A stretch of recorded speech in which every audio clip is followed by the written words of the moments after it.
frecuencia como incidencia en diferentes poblaciones, pero aún así todavía siguen siendo un problema de salud pública. Y allí hay que resaltar puntos importantes.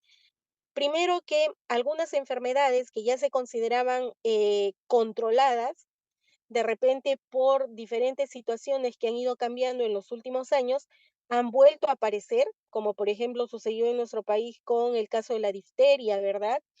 O enfermedades que se consideraban también controladas y o inclusive erradicadas, también han ido reemergiendo, como por ejemplo pasó con el caso del sarampión, la rabia, entre otras enfermedades. Y, ¿por qué no también han surgido enfermedades de nuevo, como la que nos tuvo en la pandemia, el caso de el COVID, ¿verdad? Del COVID-19. Ahora bien, cuando nosotros hablamos de enfermedades infecciosas, ¿a qué nos referimos?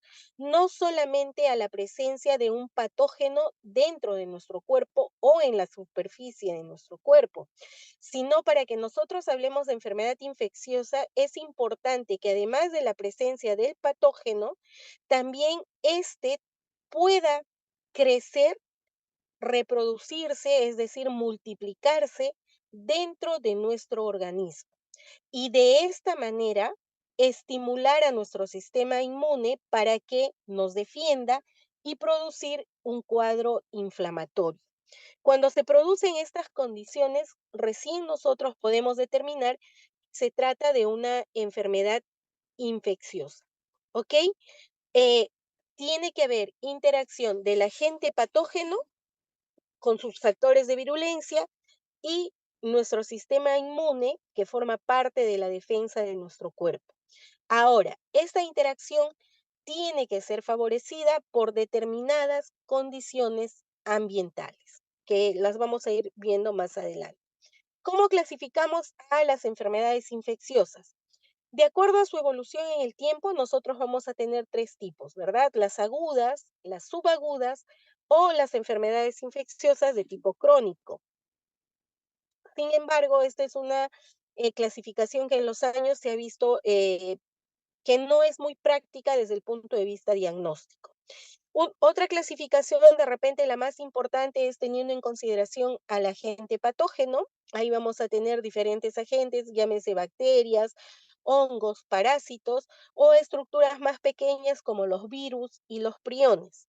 Por el cuadro clínico, nosotros vamos a tener una enfermedad o un síndrome, y por los factores inherentes al huésped, nosotros vamos a tener diferentes formas de clasificar enfermedades infecciosas que van a afectar a un determinado grupo poblacional, ya sea por características con respecto a su edad. Es así que las enfermedades no son las mismas en los niños que en los ancianos, por ejemplo. Lo mismo con el sexo, la ocupación, entre otros factores. Esta última parte importantísima también, no es lo mismo una infección que se adquiere en la comunidad o las infecciones que se van a adquirir dentro de los ambientes hospitalarios.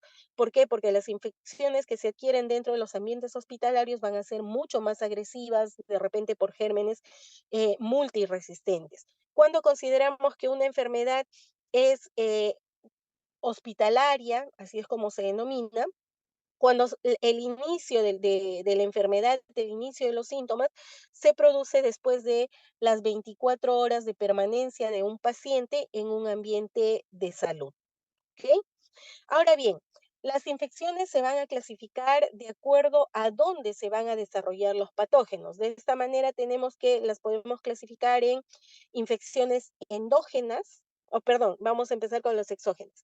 Infecciones exógenas, estas van a ser mucho más frecuentes en zonas de pobreza, en países en vía de desarrollo. ¿Por qué? Porque aquí nosotros vamos a adquirir al agente patógeno del medio ambiente que nos rodea. Esto se va a producir por deficientes condiciones de salubridad fundamentalmente, ¿no?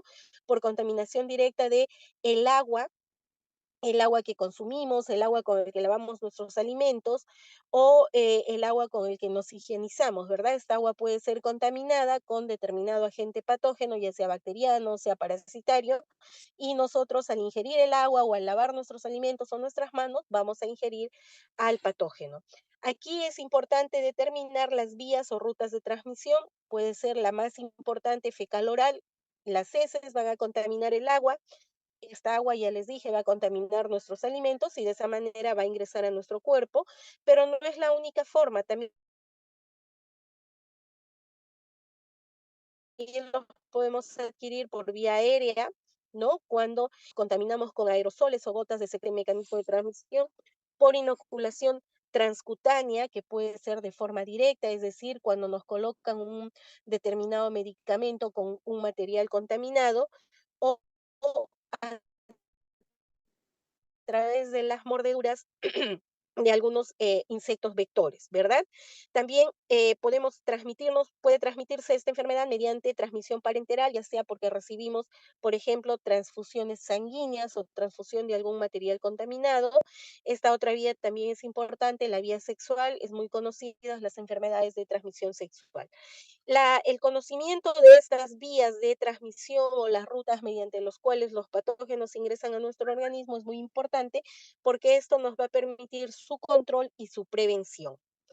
Por otra parte, las enfermedades o las infecciones endógenas se van a producir por agentes patógenos que ya van a estar presentes dentro de nuestro organismo, pero que en determinadas circunstancias que les favorecen su desarrollo y multiplicación pueden desarrollar una enfermedad.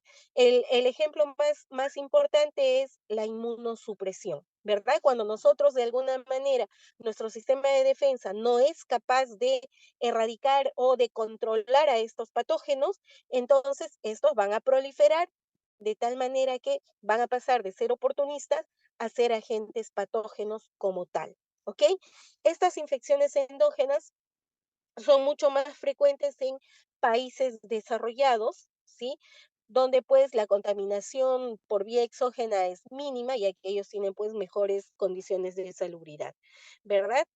Ahora bien, en cuanto a los agentes infecciosos, ustedes ya lo tienen en su diapositiva, hay diferentes tipos. Hoy ya nos vamos a centrar en lo que son las bacterias. Estas, como ustedes sabrán, son agentes procariotas que van a tener una estructura un poco más compleja, ya que van a tener material genético que puede ser ADN o ARN, y esta va a estar envuelta o va a estar protegida por una pared y una cápsula. ¿Ok? Ahora, importantísimo que recordemos a la pared celular. ¿Por qué? Porque en la pared celular vamos a encontrar dos membranas fosfolipídicas. Estas membranas van a ser bien importantes porque nos van a permitir establecer una clasificación de los agentes bacterianos, ya que cuando nosotros aplicamos un colorante, que es el cristal violeta, esta cápsula, esta pared celular va a captar este colorante y nos va a permitir definir a esas bacterias como gram positivas. Y si por el contrario no captan el colorante, entonces las vamos a definir como bacterias gram negativas. De repente, esta es una de las clasificaciones más extendidas para el reconocimiento de los agentes bacterianos. No es la única porque también podemos clasificarlas de acuerdo a su forma. Si son cocoides, serán pues cocos, y si tienen más bien una forma alargada como bacilos, recibirán ese nombre. Otra forma de clasificación es mediante su respiración, su mecanismo de respiración que puede ser aeróbico o anaeróbico. Características importantes de las bacterias que debemos resaltar, primero que para su multiplicación y posterior producción de enfermedades infecciosas, no necesitan de la célula huésped, como sucede con agentes patógenos más pequeños. Otra característica que forma parte de sus mecanismos de virulencia es que estos agentes bacterianos, tal como se observa en la imagen pequeña, van a poseer flagelos y van a poseer pilis. El flagelo es muy importante porque le da movilidad a la bacteria, permitiéndole evadir a nuestro sistema de defensa. Y los pilis, por otra parte, Estos pelitos que van a estar en toda la superficie de la bacteria le van a permitir adherirse a las células que van a ser infectadas, ¿ya? Y de esa manera se favorece su virulencia. Ahora, vamos a ver también que estas bacterias pueden tener diferentes formas de hábitat. Pueden ser extracelulares, es decir, desarrollarse en la superficie de nuestro cuerpo o en el espacio intersticial, y otras bacterias van a ser intracelulares. En el caso de las bacterias intracelulares, pueden ser facultativas u obligatorias, ¿ok? Mm, Más agentes, tenemos también a los hongos, ¿no? Importantes, otras estructuras un tanto más complejas, en este caso van a ser ya eucariotas, se van a caracterizar porque van a tener paredes gruesas que van a contener un compuesto que es la quitina. Esta también es importante al momento de hacer el diagnóstico del agente patógeno, ya que nos va a permitir que esta quitina capte algunos tipos de colorante. El medio de reproducción de los hongos va a ser definitivamente por gemación, y otra característica importante es que algunos hongos van a tener dimorfismo térmico. ¿Qué quiere decir esto? Que a temperatura ambiente van a tener la forma de hifas y a temperatura corporal van a tener la forma de levaduras. Esto es importante también desde el punto de vista del diagnóstico y el posterior tratamiento. ¿Ok? Estos hongos pueden producir, ay, perdón, acá está. Estos hongos pueden producir infecciones superficiales o infecciones profundas, y este es el problema, ¿no? Pueden producir, por ejemplo, el criptococo puede producir cuadros muy graves de infección cerebral.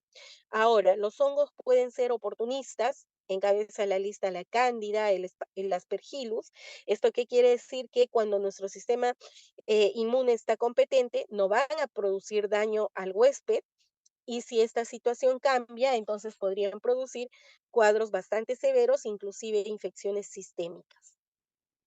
Los protozoos también, y acá está. En este cuadrito, por ejemplo, nosotros tenemos diferentes ejemplos de agentes patógenos que se van a desarrollar en los diferentes compartimentos de nuestro organismo, llámese compartimento extracelular o compartimento intracelular. En el compartimento extracelular ya habíamos comentado que se pueden desarrollar sobre la superficie epitelial o también en el espacio intersticial, en la sangre y en la linfa. Ahí les dejo los ejemplos. Y en el espacio intracelular se pueden desarrollar de forma libre dentro del citoplasma de la célula huésped, o, como se ve en la imagen, pueden ser empaquetadas en vesículas que van a estar dentro de la estructura celular. Y de esta manera poder reproducirse, eludir a la respuesta de nuestro sistema inmunológico y causar infecciones. Ahora, en cuanto a la transmisión de ahí está, en cuanto a la transmisión y la diseminación de los agentes bacterianos, acuérdense, hemos dicho que para que se produzca una enfermedad infecciosa, necesariamente el microorganismo debe ser capaz de crecer y multiplicarse dentro de nuestro organismo, ¿ok? Por tanto, estos agentes patógenos necesitarán de ciertas estructuras y ciertos mecanismos que le permitan, pues, evadir a nuestro sistema de defensa, porque si nuestro sistema de defensa los erradica antes de que se multipliquen, no va a haber enfermedad, ¿verdad? Ahora, del equilibrio que haya entre los factores de virulencia de los agentes patógenos con nuestro sistema inmunológico, nosotros vamos a tener diferentes tipos de interacción bacteriana. Puede ser la colonización, cuando el microorganismo vive y se multiplica en nuestro cuerpo, pero no tiene potencial dañino, ¿ok? Esta es una relación como de comensalismo, ¿no? El agente patógeno está en nuestro cuerpo, se nutre de ciertos elementos de nuestro cuerpo, pero no nos causa daño, como que nuestro sistema inmunológico lo mantiene controlado. Ahora, cuando eso no sucede y cuando el agente patógeno es capaz de producir daño, entonces vamos a tener una infección clínica, ¿ya? La cual se va a delimitar de acuerdo a la capacidad de respuesta de nuestro sistema inmunológico. Si nuestro sistema inmunológico lo controla, entonces de repente entramos a lo que se conocería como una infección latente.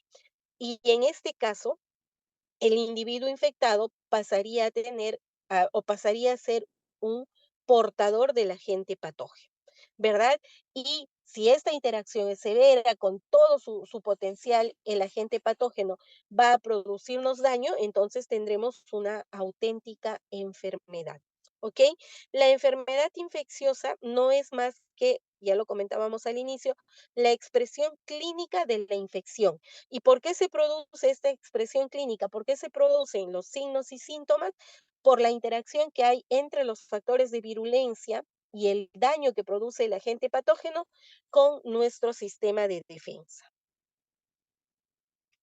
Eh, ahora, ¿cómo nos defendemos nosotros? Mediante la respuesta innata, esto ya lo hemos aprendido, y también mediante la respuesta inmune adaptativa. Nosotros ya conocemos muy bien cuáles son los elementos que vamos a tener como parte de la respuesta inmune innata. Ahí tenemos fundamentalmente las barreras cutáneo-mucosas o lo que vienen a ser las barreras epiteliales. Mientras estas barreras estén intactas, van a cumplir dos funciones. La primera, funcionar como una verdadera barrera mecánica y la segunda, producir ciertos elementos ya sobre todo del tipo enzimático, como las defensinas, por ejemplo, que evitan que los agentes patógenos puedan desarrollarse o puedan ingresar a las células y o atravesar las barreras epiteliales. ¿Ok? Entonces funcionan como un sistema de defensa. Luego las células fagocitarias que se encuentran en la lámina propia de de las diferentes mucosas o de la piel también van a cumplir un papel muy importante. ¿Por qué? Porque son estas las que, al ser activadas, van a fagocitar, erradicar y destruir a los agentes patógenos que nos puedan estar causando enfermedad. ¿Cuáles son los principales actores? Ahí tenemos a los fagocitos, los macrófagos, algunos neutrófilos, las células dendríticas que cumplen un papel muy importante en la presentación de los antígenos, es decir, captan al antígeno, lo procesan y se lo presentan a las células encargadas de nuestra defensa, como son los macrófagos. ¿Ok? Y otro actor muy importante son los linfocitos NK, ¿verdad? Las células natural killer que van a tener una actividad muy importante en las infecciones, sobre todo de las células infectadas por virus. Luego los factores solubles ya los hemos aprendido, acá encabezan la lista las diferentes citocinas, ¿no? Como las interleucinas que van a cumplir diferentes papeles, ya sea favoreciendo el reclutamiento de nuevas células leucocitarias, estimulando su proliferación y diferenciación para que también puedan producir citocinas específicas que vayan a controlar a las infecciones bacterianas, como por ejemplo el factor de necrosis tumoral, el interferón alfa, el interferón gamma, que contribuyen al control de la respuesta inmunitaria. Ahora, en este caso es importante que reconozcamos los dos patrones, ¿verdad? Los dos patrones de reconocimiento. Acá vamos a hablar de los PAMP y de los DAM.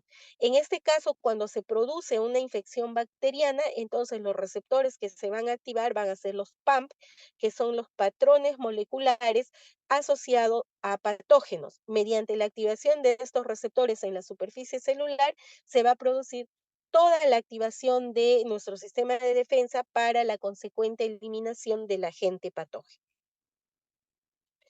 En la respuesta inmune adaptativa vamos a tener la actividad de las células T, los linfocitos T y los linfocitos B con sus diferentes productos, como son, por ejemplo, las inmunoglobulinas, ¿verdad?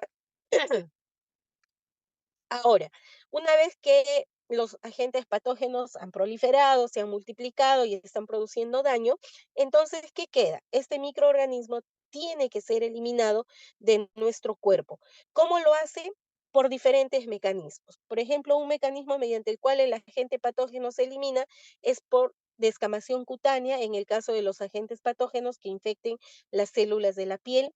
Si estos elementos patógenos están a nivel de la mucosa respiratoria, se pueden eliminar mediante la tos y los estornudos, por eso también que esas gotitas de esos aerosoles que se expulsan con la tos y los estornudos pueden ser contaminantes para otros patógenos, para otros huéspedes, perdón, porque estos van a ir cargados de agentes patógenos. Lo mismo sucede con la eliminación de algunos patógenos por la vía urinaria o por las heces, ¿no? Las heces que son un verdadero dolor de cabeza porque estas heces, al llevar agentes patógenos y contaminar el agua, permiten la reinfección de otros huéspedes.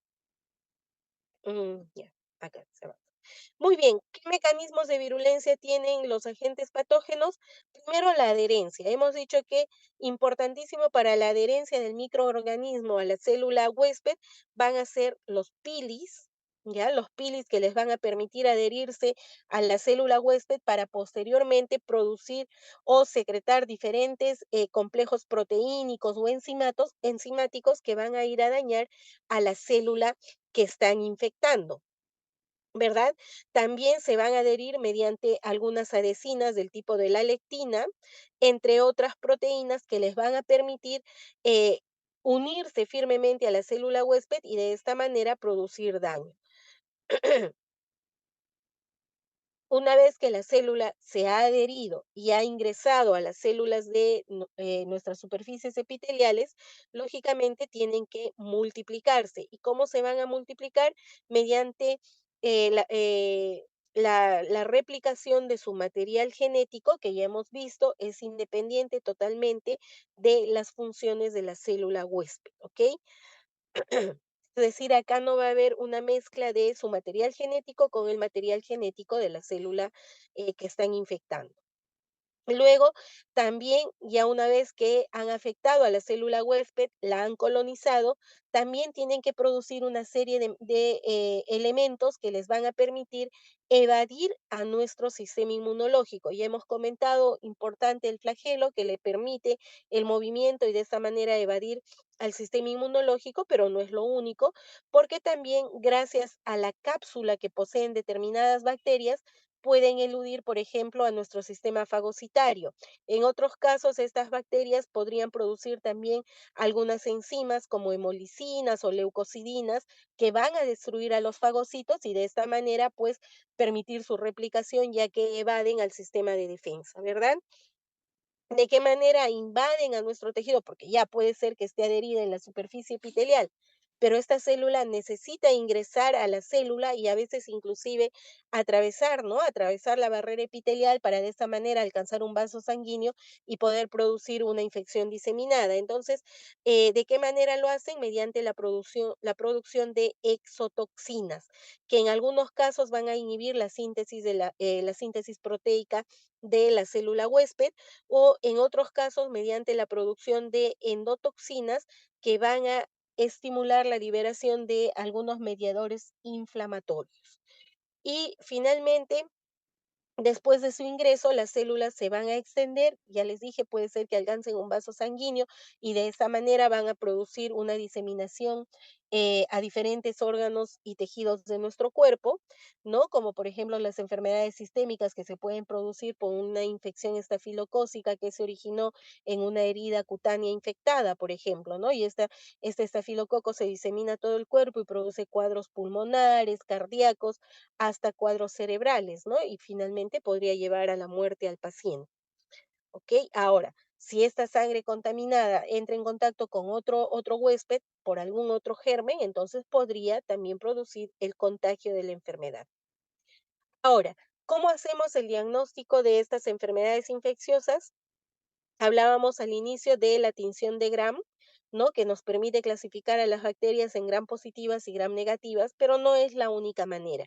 En patología disponemos de otras coloraciones, como por ejemplo de la hematoxilina y eosina, que muy bien nos permite identificar a determinados agentes patógenos, ¿no? Uno puede ver diferentes hongos, diferentes parásitos y en algunos casos también reconocer algunas bacterias. Luego tenemos otras coloraciones especiales, como por ejemplo la coloración de Ciel-Nielsen, que me permite hacer el diagnóstico de el Mycobacterium tuberculoso, entre otras coloraciones. Y definitivamente el estudio más específico que me permite identificar con mucha claridad a la gente, con mucha claridad y especificidad al agente patógeno, definitivamente es pues la captación del material genético del agente bacteriano, en este caso mediante las sondas de DNA. Ahora, Hemos hablado de que para que se produzca una enfermedad infecciosa debe haber interacción entre el agente patógeno y la respuesta inmunitaria. Entonces, ¿qué patrones de respuesta inmunitaria vamos a tener? Dependiendo del agente patógeno. Cuando hablamos de agentes bacterianos, vamos a tener una inflamación supurativa. ¿Por qué supurativa? Porque acá se va a formar lo que nosotros conocemos como pus. Este es un patrón de respuesta inflamatoria que se va a caracterizar porque va a haber una gran migración y proliferación de leucocitos polimorfos nucleares con predominio de neutrófilos en el lugar de la lesión. Y cuando estos neutrófilos, ya sabemos nosotros, llegan y empiezan a producir diferentes mediadores de inflamación que van a llegar a dañar también a las células que han sido infectadas, entonces nosotros vamos a tener un perdón, chicos, vamos a tener un, conglomerado de detritus celulares junto con neutrófilos, y a esto se conoce como pus, ¿ok? Este patrón de respuesta inflamatoria es mucho más frecuente en las infecciones de tipo extracelular. Otro patrón de respuesta inflamatoria es la inflamación mononuclear, que en algunos casos nosotros decimos que se va a producir en procesos crónicos, ¿verdad? Aunque no son los únicos, puede darse también en infecciones virales, ¿verdad?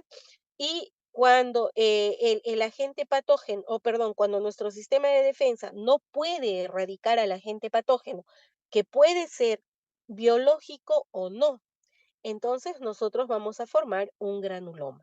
Si es biológico, el ejemplo más importante es la tuberculosis, ¿verdad?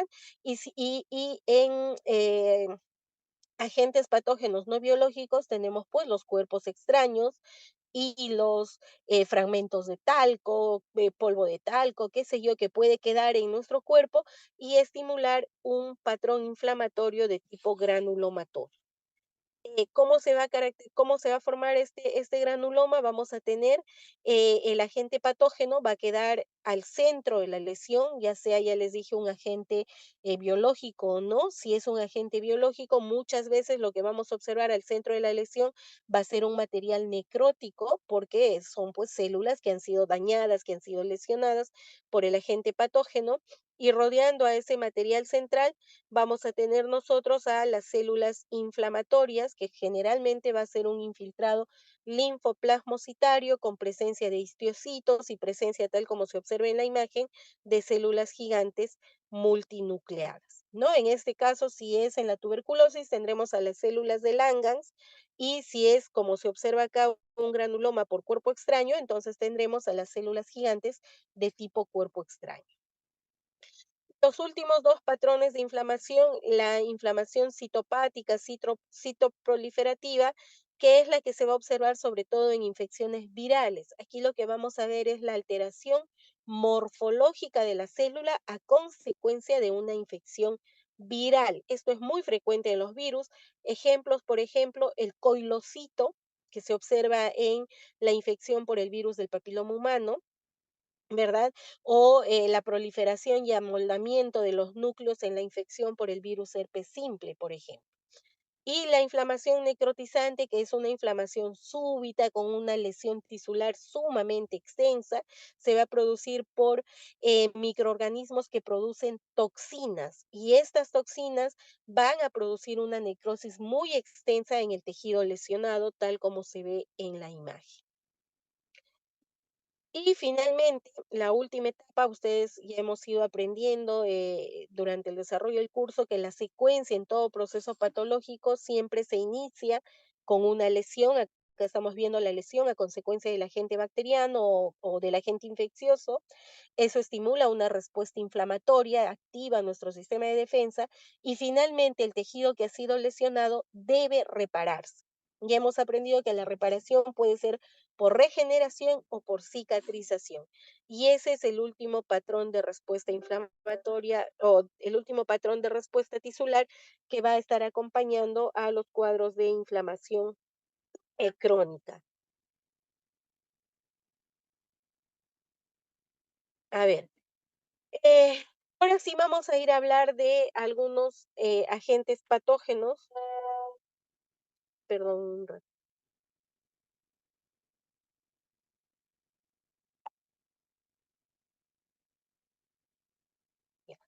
A ver, en primer lugar, vamos a hablar de las infecciones por bacterias gram positivas, como por ejemplo los estafilococos. Acuérdense ustedes que los estafilococos son bacterias de tipo cocoide que se van a caracterizar, ay, perdón, que se van a caracterizar por tener esta morfología, ¿no? Se van a agrupar en pequeños racimos. Esa es la característica importante de el estafilococo. Este estafilococo va a producir cuadros infecciosos en diferentes tejidos de nuestro cuerpo. Puede ser a nivel cutáneo, pueden afectar también los huesos y músculos, puede afectar el tejido pulmonar, el tejido cardíaco o inclusive puede producir un cuadro de intoxicación alimentaria y en sus formas más graves podría llevarnos al shock tóxico.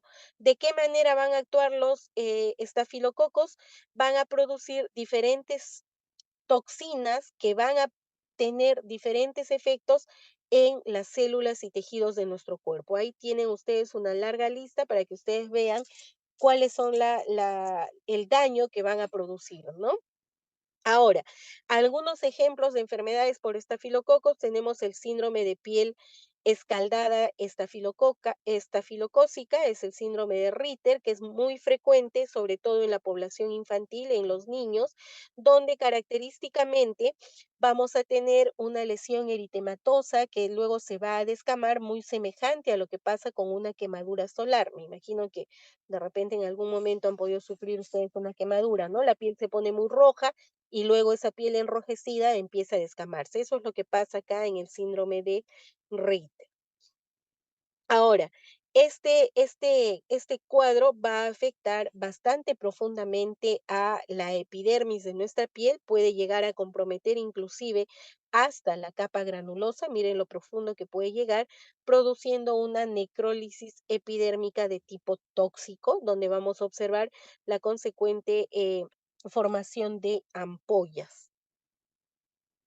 Otros cuadros vamos a tener los forúnculos, la hidradenitis supurativa, la paroniquia, el panarizo, el impétigo y el antrax, ¿ok? Luego, en las infecciones estreptocócicas, los estreptococos se van a caracterizar, ahí está, por ser también bacterias cocoides, pero a diferencia de los estafilococos, estos van a estar agrupaditos en parejas, como el caso del neumococo, o pueden formar pequeñas filas, ¿ya? Dicen a manera de un rosario, ¿no? De las cuentas de un rosario. Estas bacterias también van a infectar diferentes órganos y tejidos de nuestro cuerpo, como la piel, fundamentalmente la orofaringe, los pulmones, ahí tenemos la neumonía neumocócica, pueden afectar también las válvulas cardíacas, sobre todo en las endocarditis con el estreptococo beta hemolítico, ¿verdad? O pueden producir síndromes postestreptocócicos, como en el caso de la fiebre reumática. ¿Cómo van a actuar? Estas bacterias también mediante la producción de diferentes toxinas que van a tener acción en diferentes células y tejidos de nuestro cuerpo y de acuerdo al subtipo de estreptococo que vaya a infectar las diferentes partes de nuestro cuerpo, vamos a tener diferentes cuadros patológicos. Por ejemplo, el estreptococo piógenes es el que está más relacionado con cuadros de faringitis, es el que puede producir fiebre reumática. El Streptococcus mutans va a estar asociado a lo que es la caries dental, el Streptococcus alfa hemolítico, dentro de ellos está el Streptococcus pneumoniae, que va a ser el agente etiológico más importante de la neumonía extrahospitalaria o adquirida en la comunidad. Ahí está lo de las toxinas que ya les comentaba. Ahora, vamos a hablar de un cuadro infeccioso muy importante que es la neumonía estreptocócica. Ya les decía, este es el agente patógeno más importante de las neumonías adquiridas en la comunidad. Se va a caracterizar porque va a tener cuatro fases evolutivas, ¿no? La fase de congestión, la hepatización roja, la hepatización gris y la fase de resolución. ¿Qué es lo que vamos a ver nosotros cuando hablamos de la morfología que se va a producir? Vamos a ver zonas de consolidación fibrino-supurada que van a afectar a todo un lóbulo o a todo un campo pulmonar, ¿ya? Y a la microscopía, ¿qué es lo que vamos a ver? Que los espacios alveolares van a estar llenos de infiltrado inflamatorio con predominio de neutrófilos. Asimismo, como todo cuadro inflamatorio, vamos a tener edema, vamos a tener severa congestión vascular con dilatación de los vasos sanguíneos septales, ¿ok? Y luego este infiltrado inflamatorio, pues a medida que va avanzando en el tiempo el cuadro, se va a ir resolviendo para dar paso a los macrófagos y la organización de la fibrina. Y finalmente ya se termina resolviendo el cuadro, se saca todo, se retira todo ese infiltrado inflamatorio, los macrófagos fagocitan a todos los detritus y el cuadro se termina resolviendo. Otras enfermedades estreptocócicas tenemos la erisipela, la faringitis estreptocócica bastante frecuente en nuestro medio y ahí está la clásica imagen, ¿no? De la faringoamigdalitis estreptocócica, donde vamos a ver las placas pultáceas que cubren la superficie de las amígdalas y la superficie orofaringea. Y si nosotros tomamos, o se hace una amigdalectomía, la imagen que vamos a observar es esta, ¿no? Una gran proliferación de células leucocitarias del tipo de los neutrófilos, va a haber también hiperplasia folicular de los folículos linfoides que forman las amígdalas, ¿sí? Y puede observarse inclusive focos de ulceración y necrosis en la mucosa que recubre a las amígdalas. Luego vamos a hablar un poquito de la difteria. La difteria es otra enfermedad infecciosa que va a estar causada por el Corynebacterium diphtheriae, que ya es un bacilo gram positivo y que se va a caracterizar porque va a producir la toxina AB. Esta toxina AB va a bloquear la síntesis de proteínas de las células infectadas, sobre todo las células de la orofaringe. Entonces, al interrumpir la síntesis proteica, lo que va a producir es una necrosis de las células del epitelio orofaringio. Y estas células necróticas se van a agrupar y van a formar la clásica membrana que va a cubrir a estas zonas de mucosa ulcerada. Estas membranas que tienen este color amarillento grisáceo son típicas de la difteria. Estas membranas van a estar sobre la superficie orofaringea, dificultando el ingreso del aire, produciendo un cuadro pues de dificultad respiratoria. Ahora, el Corynebacterium diphtheriae no solo va a producir cuadros orofaringeos, sino también puede producir lesiones cutáneas e inclusive infecciones cardíacas y neurales. Afortunadamente, contra este agente patógeno, ya en nuestro país se cuenta pues con una vacuna que es el toxoide diftérico, que es de aplicación obligatoria para niños pequeños con diferentes refuerzos cada 5 años. ¿Ok? Luego tenemos otras infecciones, en este caso vamos a hablar de las neiserias. Las neiserias son bacterias que tienen la forma de diplococos, en este caso aeróbicos, pero van a ser gram negativos, ¿ya? Esto es importante. Son aplanadas de ambos lados a manera de un grano de café. Dos neiserias muy representativas son la Neisseria meningitidis, que va a producir cuadros de meningitis bacteriana, sobre todo en población joven, y la otra es la Neisseria gonorrhoeae, que va a producir la gonorrea, que es una enfermedad de transmisión sexual. Ahora, el problema de la gonorrea es que puede producir una infección neonatal, ¿ya? En niños, lógicamente, que nacen de madres infectadas, y en este caso puede haber ceguera, sepsis y muerte del recién nacido. Y también en pacientes inmunosuprimidos, la gonorrea puede producir infecciones diseminadas. ¿Ok? Entonces hay que hacer un diagnóstico rápido y oportuno. ¿Cómo actúa la Neisseria? Pues se va a adherir a las células epiteliales, luego va a invadirlas mediante la producción de diferentes enzimas que van a producir necrosis de las células que han sido infectadas. Luego vamos a hablar de infecciones por bacterias gram negativas. Dentro de ellas tenemos a la tosferina, que va a ser causada por la Bordetella pertussis, que es un cocobacilo gram negativo. Esta bacteria va a colonizar el borde en cepillo del epitelio bronquial, donde podría ser captada por los macrófagos que normalmente se encuentran en este tejido. ¿Ok? Luego, esta bacteria va a producir la toxina pertussis, que es la que va a inactivar a las proteínas de las células infectadas. Ahora, ¿qué es lo que vamos a ver fundamentalmente a consecuencia de la infección por Bordetella pertussis? Cuadros de laringotraquei laringotraqueobronquitis que pueden llegar a ser verdaderos cuadros de dificultad respiratoria, sobre todo cuando se producen en niños.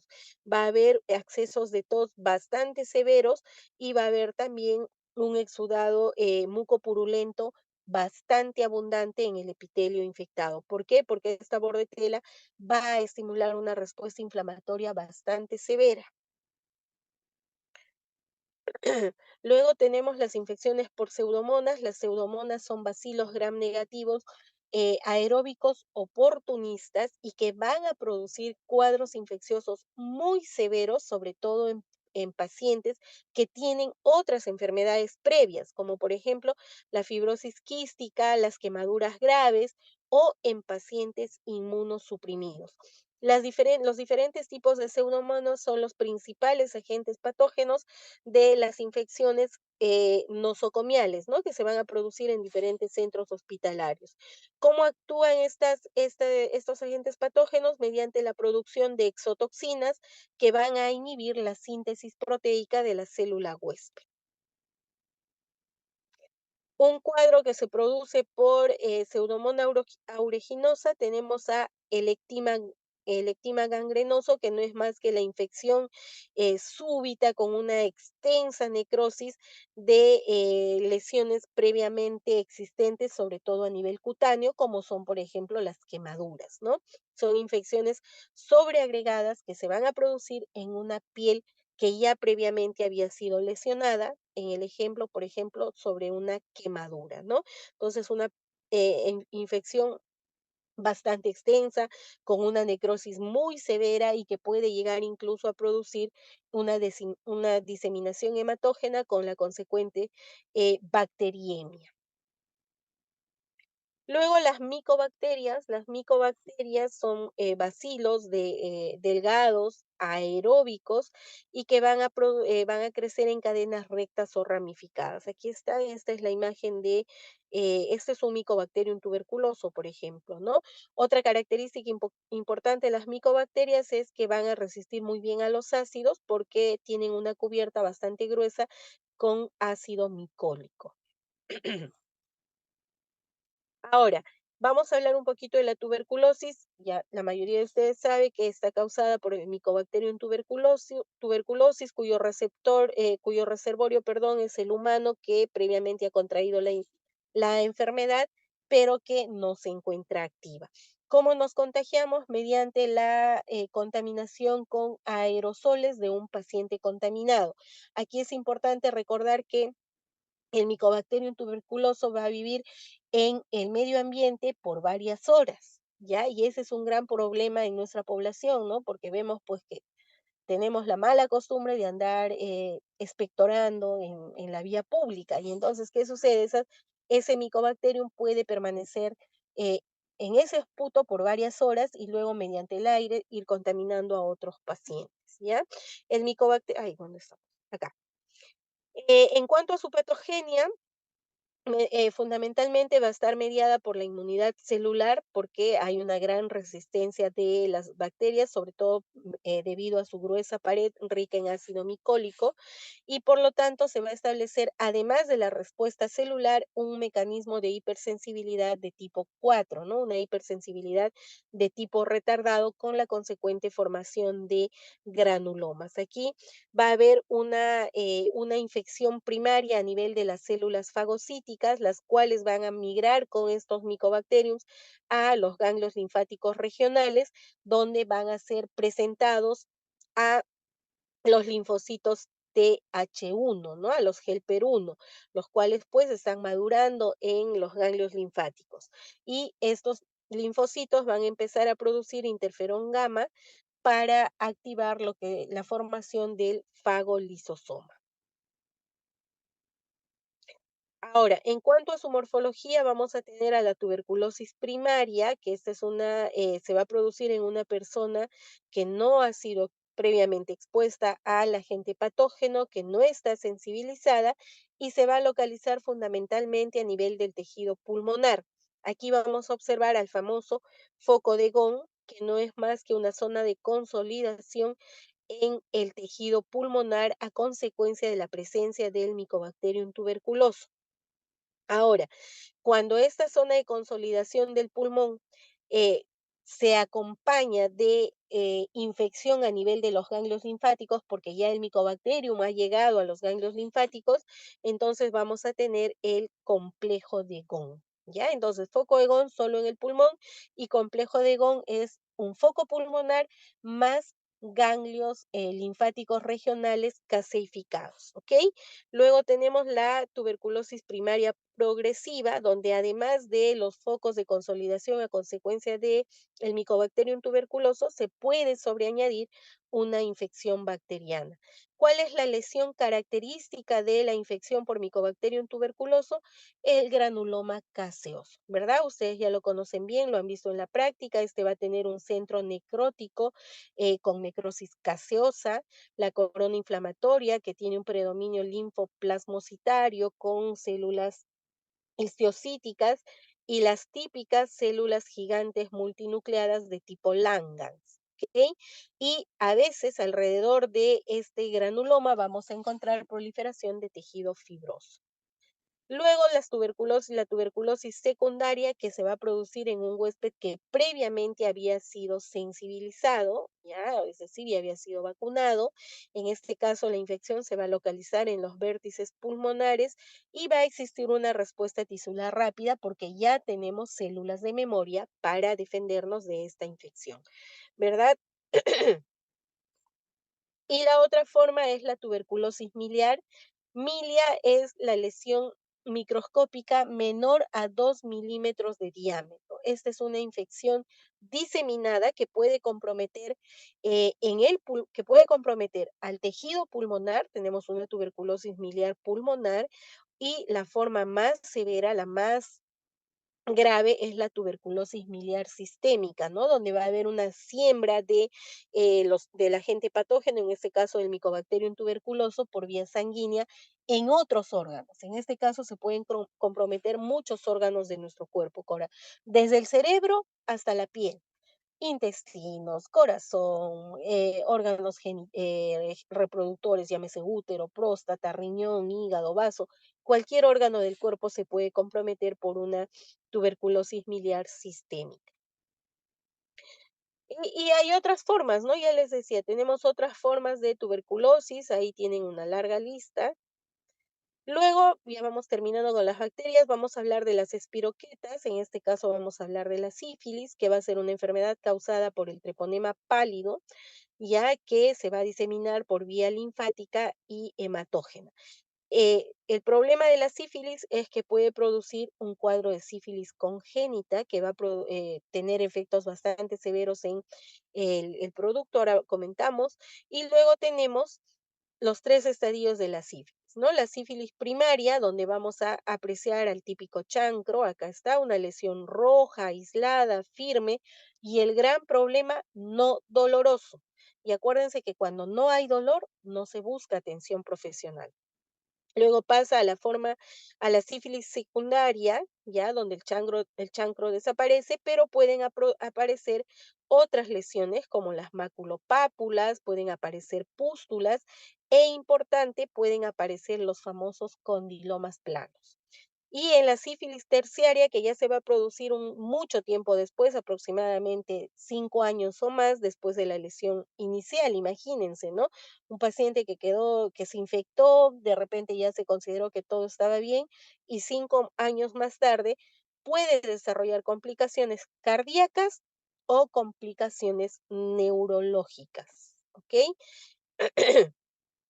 ¿Cómo se hace el diagnóstico? Mediante la coloración de Wartin-Starry, que nos permite la visualización del treponema pálido en la lesión.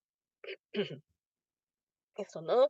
Luego tenemos a las bacterias anaeróbicas las bacterias anaeróbicas que constituyen parte de la flora normal de nuestro organismo pero que en determinadas condiciones de inmunosupresión o condiciones favorables para su multiplicación pueden producir entidades patógenas como la colitis por Clostridium difficile, por ejemplo, ¿no?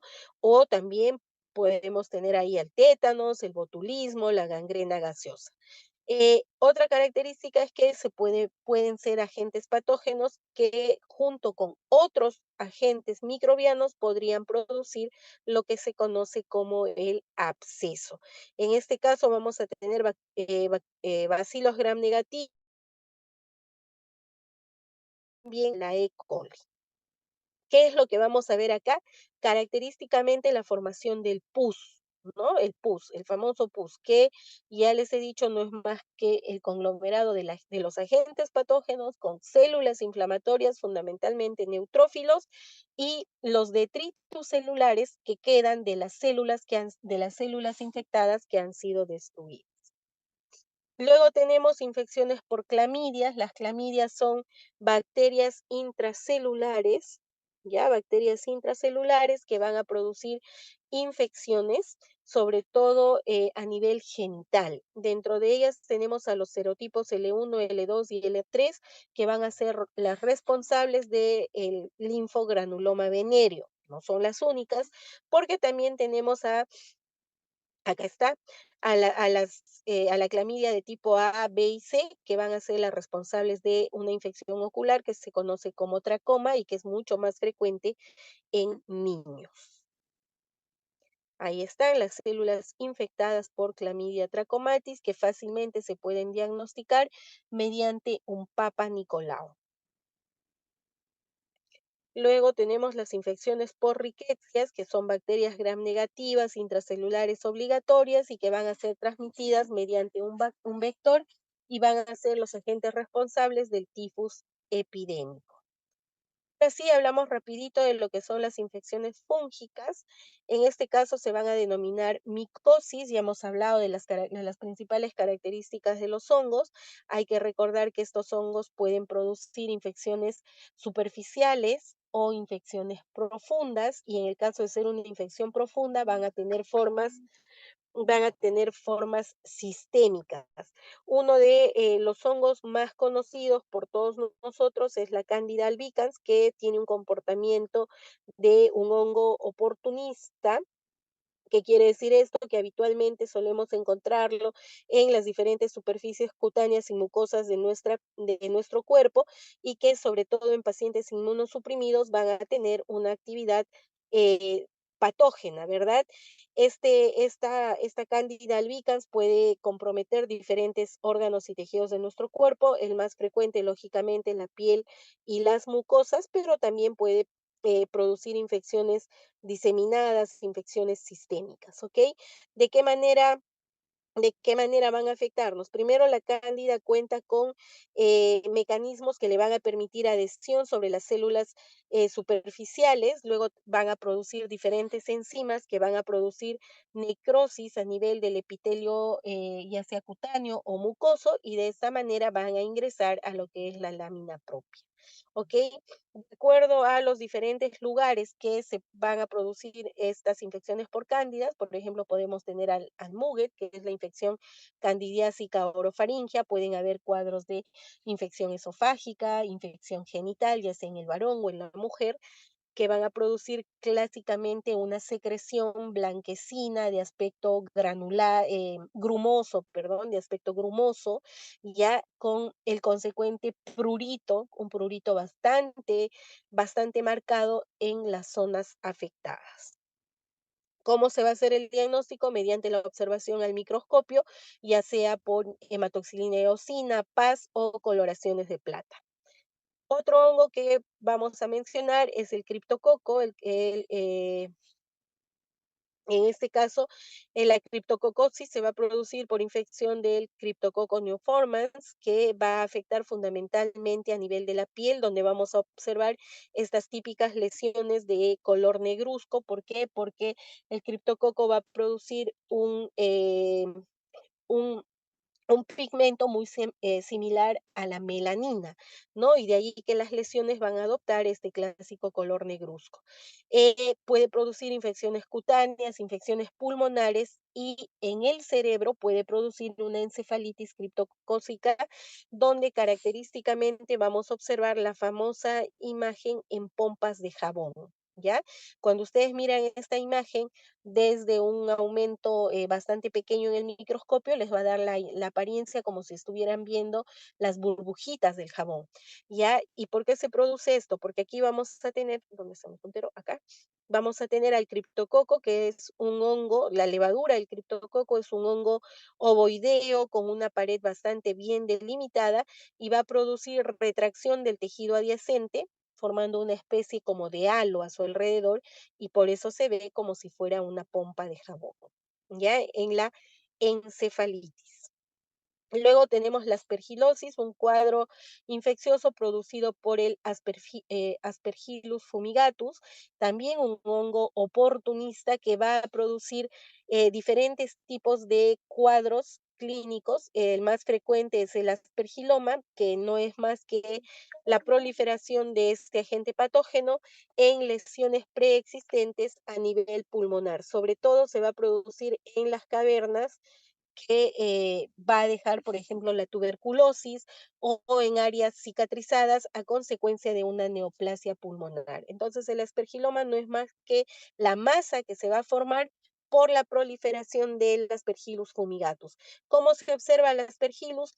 Se van a observar hifas alargadas, septadas, y la característica más importante es que lo vamos a ver las ramificaciones en ángulos de 45 grados. Si ustedes revisan la literatura, es lo que les indican para poder identificar a este agente patógeno. ¿Cómo se transmite?